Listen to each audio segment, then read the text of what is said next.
பார்த்தாச்சு, வயசோ ஆகி போச்சு, கற்பம் செத்து போச்சு, கண்ணீரும் பெருகி போச்சு. பொறுப்பும் பார்த்து பார்த்து வயசோ ஆகி போய் கற்பம் செத்து போய் கண்ணீரும் பெருகி போச்சா. சொன்னவ செய்யாமல் போவாரோ, சொன்னதை மறந்து போவாரோ, சொன்னவ செய்யாமல் போவாரோ, சொன்னதை மறந்து போவாரோ.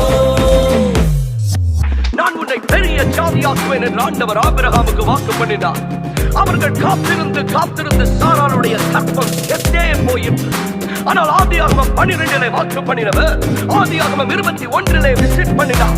Genesis 21:1 says, and the Lord visited Sarah as he had said. When he visited, he grabbed hold of the empty womb and made it meet the promise. And now the promise became tangible and real. அவர் visit பண்ணிய போது அந்த